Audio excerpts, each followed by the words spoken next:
Well, we are on the tail end of National Barbecue Month, but it's just the beginning of many summer cookouts to come. So this morning, Ansley Watson taking it outdoors with a cookout. Good morning, Ansley.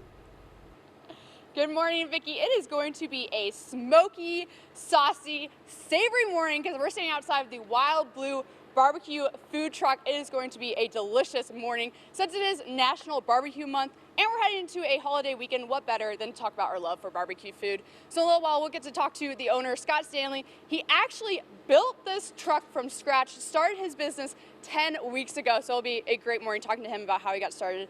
And just like I said, talking about our love for barbecue. So stay with us. Reporting live in Nagani, Ansley Watson, TV6 News. Sounds fantastic. Thank you very much, Ansley. As we get started for the day, for those of you who are heading out the door, this fog, 11 after the hour this morning. It's about barbecuing and summer cooking. Wild Blue BBQ food truck is with us today, along with Ansley Watson, getting us ready for the grilling season. Good morning, Ansley. Good morning, Vicki. Vicki, I wish you could just smell inside of this truck. It's incredible. Oh. Joining me this morning is the owner of the Wild Blue food truck, Scott Stanley. Good morning. Good morning. How you doing today? I'm doing great. Even better. Actually, you're making me really hungry right now. That's what I'm supposed to be doing. Oh my goodness. So you opened this food truck, what, 10 weeks ago? 10 weeks ago. But you are no stranger to making barbecue. No. You got in competitions like 12 years ago? I started competition 12 years ago, and my first competition was the American Royal down in Kansas City. So I started with the world's largest barbecue competition. That's the biggest competition? Yes. What was that like to, explain it? It was 3 days of cooking barbecue. It was nonstop. There's over 550 teams that compete, over 22 acres down in Kansas City. It's just an incredible event from people all over the world that come into it. What kind of sparked your interest in it? I've always cooked, but my neighbor across the street got me into competition and got me into smoking and everything, and from there it just kind of snowballed, and I started competing and everything, and I fell in love doing it. I love to cook, and now I'm just doing it as my retirement profession. Wow. Well, you make a lot of different products, and we're going to make one of the products this morning here. What do you have for us? Going to be doing a Carolina pulled pork sandwich for you. And what is that all entail? So basically, what I have is my pulled pork, and then I'm going to top it with my sweet vinegar slaw with a little bit of barbecue sauce. Now, everybody asks if I make my own sauce, and I don't, but I ship it in out of Oklahoma. Okay. Because it's the same sauce that I use for competitions and everything, and you really can't beat it, so I really want to keep using that. It's good stuff. So. But you smoke your pork every night, right? Every night, pork goes on. This has been in the pit for over 8 hours last night. Comes out, and as you can see, it's just fall apart tender. Beautiful. Top it off with a little bit of my sweet vinegar slaw. Yum. It's so colorful too. Sauce. Put a side of beans in there, and we're good to go. Can't go wrong with that. Nope, you can't. Now, a lot of people ask, what is the difference between smoking and grilling? You're kind of explaining that to me earlier. Basically, what your main differences are is that your smoking is your indirect heat, is where you're taking a little bit longer to cook it, and you're doing indirect where you're not directly over your heat. Where your grilling is your direct heat with like steaks, chops, hamburgers, where you're actually right over your fire. You're cooking about 450 to 500 degrees, and it's fast and it's hot. Now you can do fast and hot smoking, but it's a little bit different. So, but that's another topic for another time. And then also, there are different types of woods. You're saying the hardwoods. Yes. You need the certain type of wood. Different types of woods. Right now I'm using sugar maple is what I'm smoking with up here. Personally, I like using red oak. I like hickory a lot. You'll have people that like to use fruit woods, things like apple, mulberry, and things like that. But there's a lot of different woods out there, and they all bring a lot of different flavor to the meats.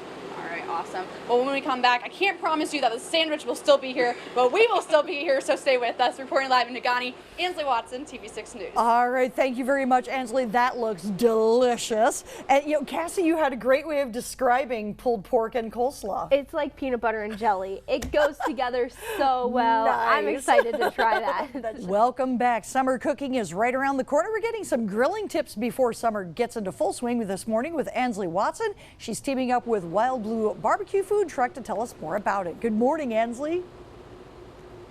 Good morning, Vicki. So we made the Carolina earlier this morning. Later today, we're going to make a brisket sandwich, I do believe. Yes. I'm here with Scott Stanley, and he's the owner of Wild Blue LLC food truck. Good morning. Good morning. How you doing today? Good. So you started this business just about 10 weeks ago. You're fairly new. Yes, I am. But this truck, you built this truck from scratch. I bought a used bread truck that came out of Chicago that had 311,000 miles on it.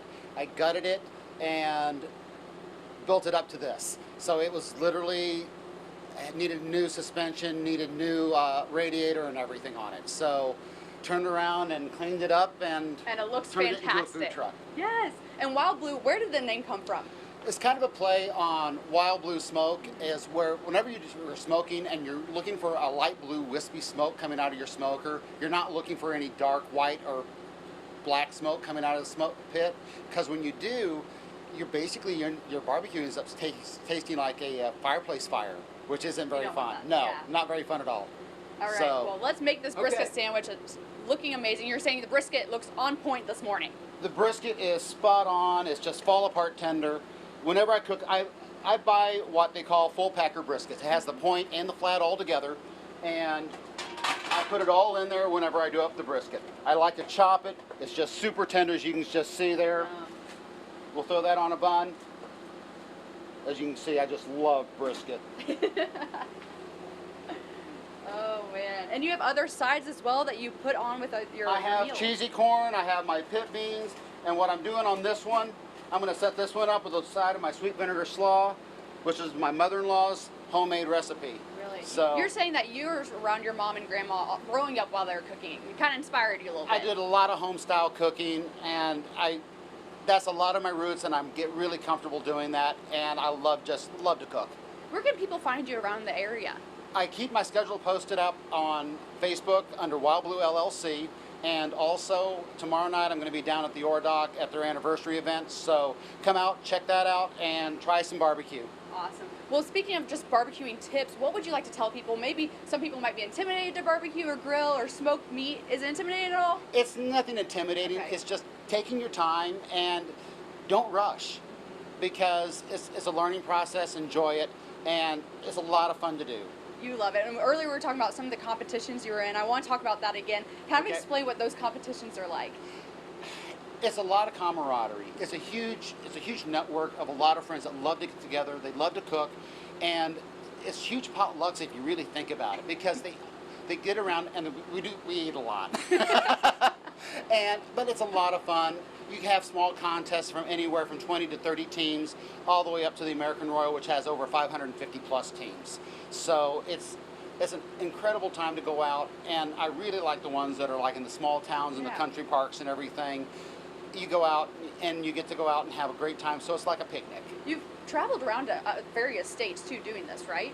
I've competed across Iowa, Oklahoma, Missouri, Illinois, and it's all around through the Midwest.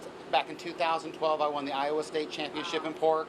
Back in 2010, I got to go down and compete at the Jack Daniel's World Invitational. Ended up taking first place in dessert down there. Wow. Well, thank you So- for being up here in Thank you very Michigan much with for us. having me. And it's been a pleasure being with you this Thanks. morning. You have a great Reporting day. live in Nagani, Ansley Watson, and we'll be back with more of your TV6 Morning News after the break.